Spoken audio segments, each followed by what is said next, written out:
भारतीय पुलिस सेवा के चर्चित अधिकारी रहे शिवदीप लांदे अब राजनीति के मैदान में किस्मत आजमाएंगे। उन्होंने मंगलवार को हिंद सेना नाम से राजनीतिक दल बनाने की घोषणा की। उन्होंने कहा कि वह हिंद सेना के राष्ट्रीय अध्यक्ष हैं।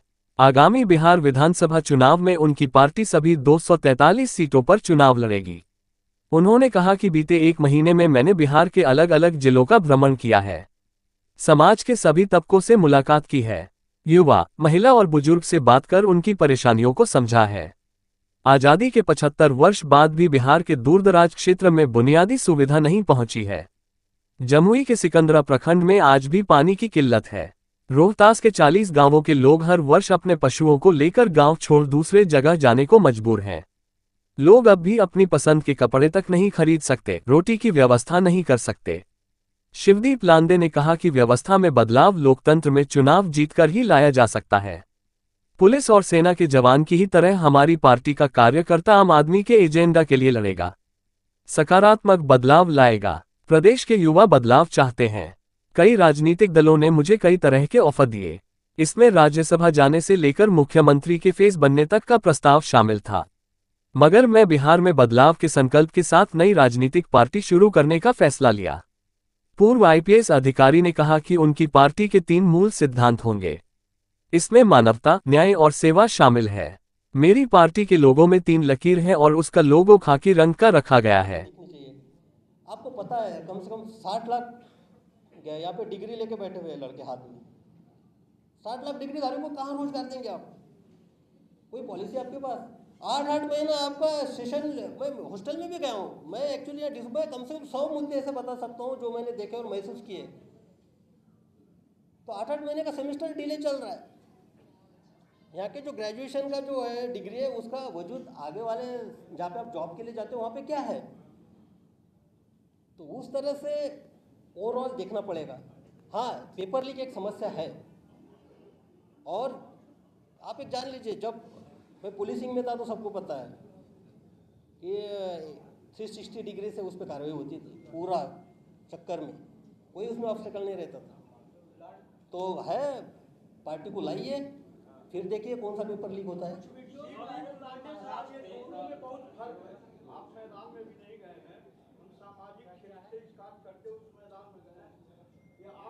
पॉलिटिक्स है जो यहाँ बढ़िया चेहरा जो बैठे हुए हैं, इसे भ्रष्टाचार के घोषक है, पूरा पैसा चाप के बैठे रहे वहाँ बांटेंगे। और आप जब उम्मीदवार ईमानदार और समाज सेवा वाला दीजिएगा तो दोनों में वहाँ पहला प्रतिद्वंद उसको लड़ना पड़ता है, एक जाति और दूसरा पैसा। तो उसमें आपका उम्मीदवार पीछे टिक पाए नहीं। आप पैसे की बात की भाई, देखिए यही तो होते आ रहा है। ऐसा लगता है कि आप पैसे से, कैंपेन से खरीद सकते हो, आप लोगों का ये जो है व्यू चेंज कर सकते हो। मैं तो ये नहीं मानता हूँ। आदमी आज भी, हर आदमी के अंदर अच्छाई है। मुझे उस अच्छाई को अपील करना है, वो खड़ी रहेगी। पैसे की ताकत क्या होती है? बड़े बड़े शहंशाह नहीं टिक पाए लोगों की ताकत के आगे। लोगों ने अगर ठान लिया क्या पैसा और क्या। नहीं सर, देखा गया है ऐसा 2-3 आईपीएस के नाम बता सकते हैं जो नामी यहाँ गिरामी चेहरा थे, लेकिन वही पैसा के चलते भाग गए, क्योंकि वहाँ सामाजिक नहीं चाहिए, वहाँ आम आदमी को पैसा चाहिए। जैसी जाइएगा नहीं, मैं एक्चुअली किसी आईपीएस के बारे में कमेंट तो नहीं करूँगा, लेकिन मैं ये कहना चाहता हूँ कि अब बहुत सारे ब्यूरोक्रेट्स हैं जो अपने सर्विस में खूब मलाई खा ली, पावर एंजॉय कर लिए और बाद में ये उद्देश्य है। तो शिवदीप लांडे तो वैसे नहीं है, निस्वार्थ भावना से है।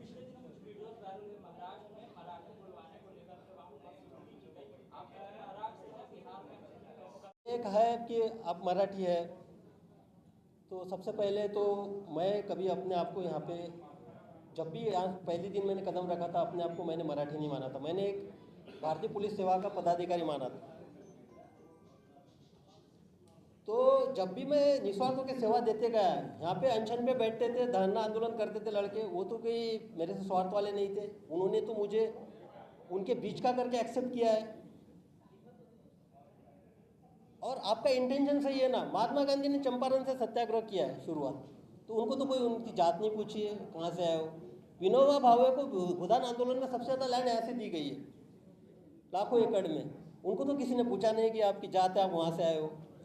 तो मैं अभी बिहार में सेवा देने के लिए हूँ और बस बीआरओ के साथ से हूँ। बिहार के एक और चर्चित आईपीएस अफसर है विकास वैभव जी, वो एक कैंपेन शुरू किए काफी दिनों से, लेट्स इंस्पायर बिहार, और ऐसे कयास लग रहे हैं, ऐसे संकेत भी है काले काले जो वो राजनीतिक पार्टी की शुरुआत करेंगे।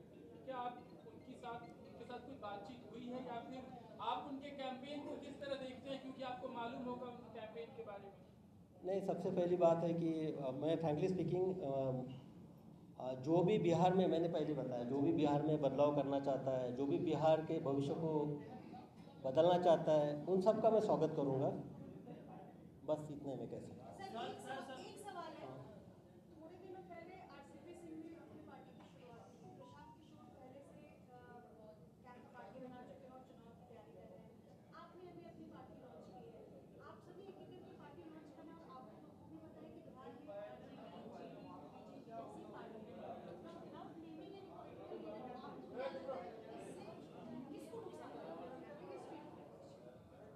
भाई मैं तो बिजनेसमैन नहीं हूँ, नुकसान फायदे का तो मैं कैलकुलेशन नहीं कर सकता हूँ। पर आप पत्रकारिता के हिसाब से मैं भी आपका एनालिसिस देखता हूँ, कोई बिहार के विजन के बारे में डिस्कशन नहीं होता है। 5.2% है तो इसको अध्यक्ष बनाया जाए इस समाज का, इसका तो ये है, चर्चा यही होती है। तो भाई जिम्मेदारी सबकी है, तो यहाँ पे फायदे नुकसान की बात नहीं है, बात है कि बिहार का भला कैसे हो, इन फ्यूचर बिहार हमको कहाँ लेके जाना है।